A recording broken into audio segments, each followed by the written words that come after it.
It's like, imagine you have no walls in your house. That's what's happening information wise, content wise, culture wise. You have no walls, right? Your kid sits in a room, glued to a little screen. You might have no idea what is happening with it, and that's your kid in your house in his room.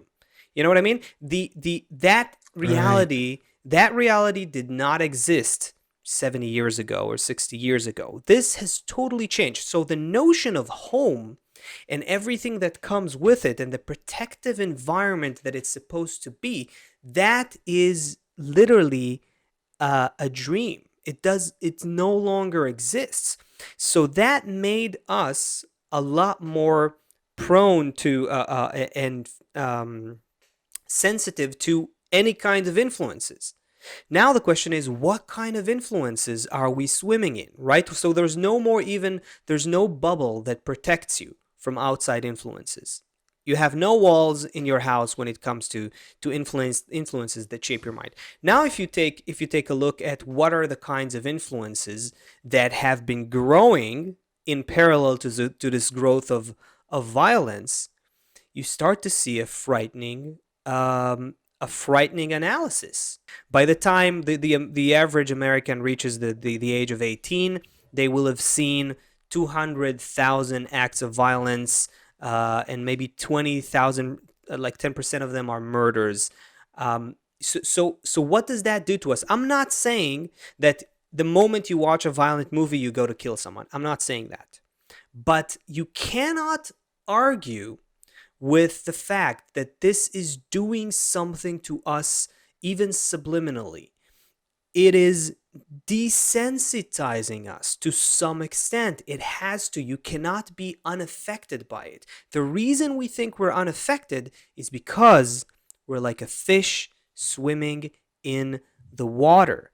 Now that's just television, okay? Let's think about, look at headlines. Look at what happens with this the kind of culture. This Look at how it ties to economics as well and the kind of paradigm that we're in. Think about Twitter. Twitter didn't exist. When did Twitter came to be? 10 years ago. 10 years ago, something like that. The iPhone is 10 years, so it's maybe less. So it's even less, right? Twitter's I got to be think probably I less. think Facebook is 2008 maybe.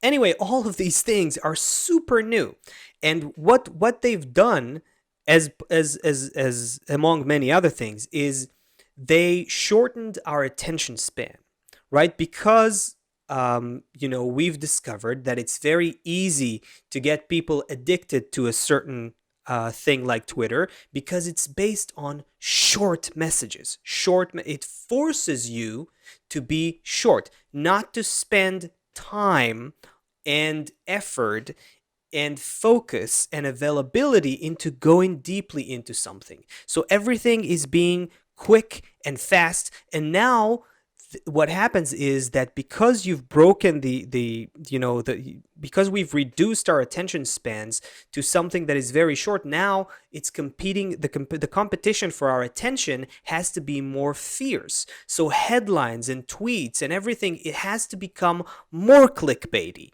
more punchy, right? These If you're a journalist today who's writing an article, there's substance, which is what your article is actually about and how much truth and or a new perspective or an important analysis, substantial analysis, it actually carries. This is your substance. But what's more important is how many clicks it Okay, gets. I guess it's like, like porno versus like the love of your grandparents or something like that, who just sit together at the table in the kitchen and just talk to each other for hours and read the newspaper together for hours. It's like one is like, quick gratification, and the other is this like decades long development. So, Yes, uh, I think that's a very important observation. You're connecting, what is happening. You're starting to make connections between what's happening today and how people snap, and the fact that it has something to do with our culture of instant gratification. There's something to do with that. Yes, absolutely. I think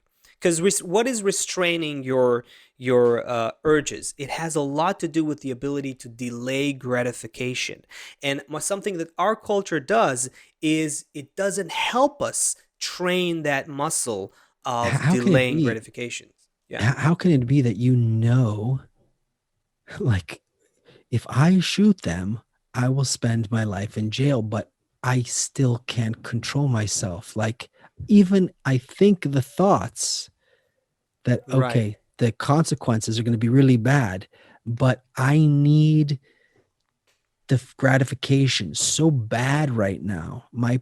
pride, my emptiness needs to be filled so bad right now that I'm willing to kill these people, even if I'm willing to go to jail, but I Okay. just feel so empty right now. I need that. Killing them makes me feel like I just need to to release these kind of things, like what you opened up the show with this police officer Hmm. and his marriage counselor wife, and this thing about neighbors shooting each other over snow shoveling. That we need to prevent violence. We can't fight violence. You know what I mean? Violence is a result. It's an outcome. It's something that already happened.